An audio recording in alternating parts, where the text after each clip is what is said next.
Foundation was created to save humanity. But the coming darkness was always the turning point.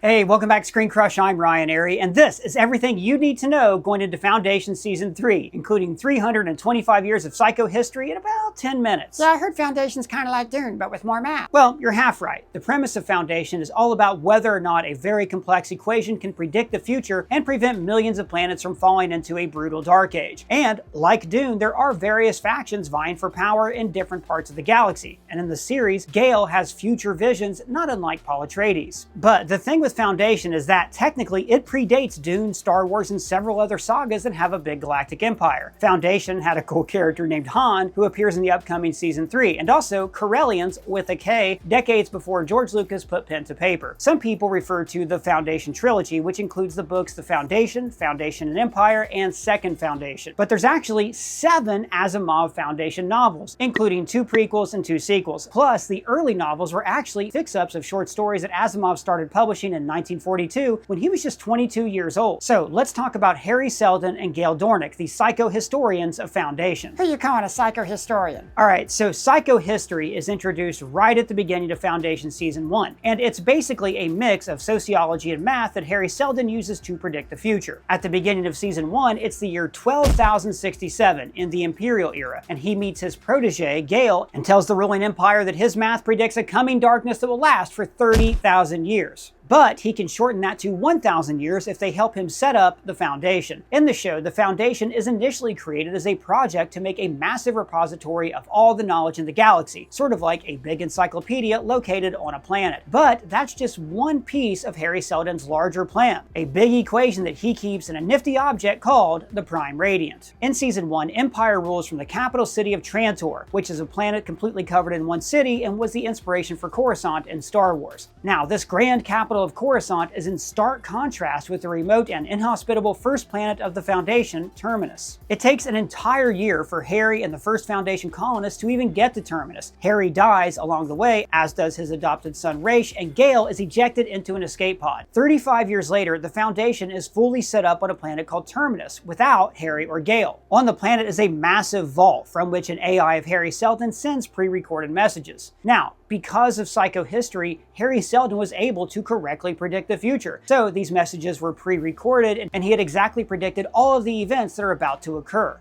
The Imperium is 12,000 years old, Doctor. Are we really to believe that it could be gone in just 500? Salvor Hardin is the warden of Terminus, and although we don't know it at the time, she's also the secret child of Raish and Gale. Say what?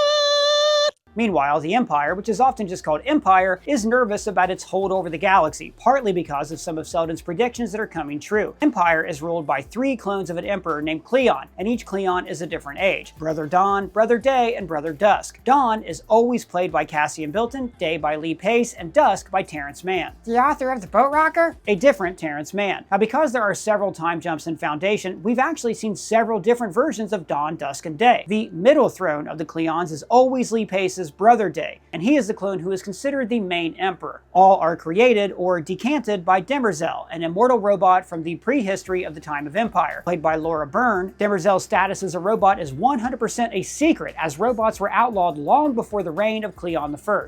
Now, while Gale and Salvor are both characters from the first Foundation book, an emperor named Cleon is a bigger deal in the novel Prelude to Foundation, a prequel that Asimov published in 1988 that helps tell the origin of Hari Seldon and his study of psychohistory. Season 1 of Foundation ends with Demerzel ripping her face off and struggling with her programming to preserve the genetic dynasty of the clones. It also featured the show's first massive time jump. After being in suspended animation, both Gale and Salvor ended up on the planet Synax. And even though Salvor was revealed to be Gale's daughter, they're both the same age because Gale's been frozen for so long. Season 2 then picked up in the exact same spot 138 years after the events of Season 1. This season also featured 2 versions of Hari Seldon, a new flesh and blood Hari, miraculously reborn, who teams up with Gale and Salvor, and also the AI Hari who lives in the vault. Now, while Season 1 of Foundation loosely adapted aspects of Prelude in the first novel, Season 2 leaned into some of the events of the first half of the second book, Foundation and Empire. This season showed the Foundation ascendant and entering into a phase where it converts people by presenting science as a kind of magic through the Church of the Galactic Spirit. Do you want to hear the good news? about the coming galactic paradise.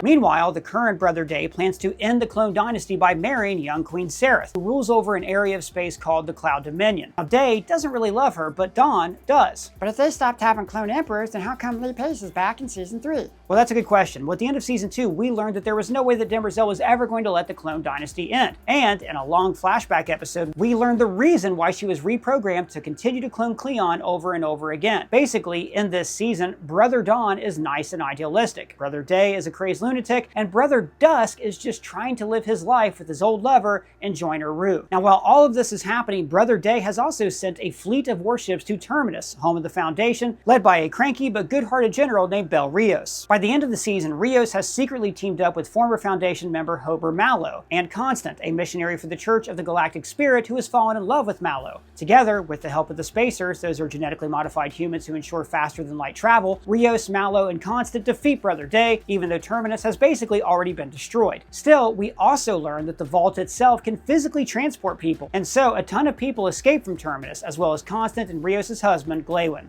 But what makes Foundation so unique is that everything that happens in each season is woven into a longer, bigger story that, in theory, should span 1,000 years. Each season has a crisis, which has been predicted by psychohistory. Season 1 dealt with the first crisis and the survival of Terminus. Season 2 was about the second crisis, which was, basically, how to make the Foundation, as a government, dominant over Empire. Harry Seldon is playing a longer game, because the last piece of Season 2 was all about the quest to establish a second Foundation. It turns out that Gale's telepathic abilities aren't just unique to her and Salvor. Season 2 is also about Harry, Gale, and Salvor finding an entire colony of Mentalics. These are basically high-powered telepaths. They're all being controlled by a woman named Tellum. By tricking Tellum into thinking Harry is dead, Gale, Salvor, and Harry manage to defeat her and get all of the wayward Mentalics on their side. But why do they want a bunch of Mentalics as best friends? Well, other than the fact that Harry and Gale are basically good people, recruiting these Mentalics plays into Harry's secret plan for a second Foundation. It turns out this has always been part of the plan, to have a second Foundation that works from the shadows, making sure that the plan stays on track. But most relevantly, Gale has had future visions in which the Foundation is in a massive war with a mysterious character named the Mule. In this future, Gale sees Salvor die in battle, but in a twist, Salvor dies in the present, meaning that some aspect of Gale's future vision is not set in stone. Alright, what's the deal with the Mule? Well, I'm glad you asked. The Mule is the biggest villain in Asimov's books and pops up in the second half of Foundation and Empire, and he is a big focus of the third book, Second Foundation. In Season 2, the Mule is only glimpsed in a few flash forwards. Now, the Seldon plan is threatened by the Mule because the plan did not account for the abilities of Mentalics with power on the scale that the Mule possesses. Now, the Mule comes from the books, but Gale's Mentalic powers are unique to the show. In a sense, Mule and Gale are both two telepath wizards, divided by centuries, but destined to have some kind of showdown. Gale's powers of prescience are also key to fixing the Seldon plan, which, as we will hopefully see in Season 3. Also, in Season 2, the AI Harry actually gives the copy of the Prime Radiant to Empire, meaning that going into Season 3, Demerzel has access to this predictive information as well. Why would Harry give the Foundation's enemy the plan? Isn't that like a bad thing to do? Let's just say that psychohistory moves in mysterious ways. And just like the clone emperors who can keep appearing in different seasons despite big time jumps, Foundation Season 2 also ended with Harry and Gale entering cryosleep so they can meet the threat of the Mule 152 years in the future. And guys, that catches you up on Foundation Season 3. Gale and Harry are trying to stop the Mule is trying to take over the galaxy, and we've got 3 new clone emperors back in the mix, with all new personalities and schemes. Darkness is coming.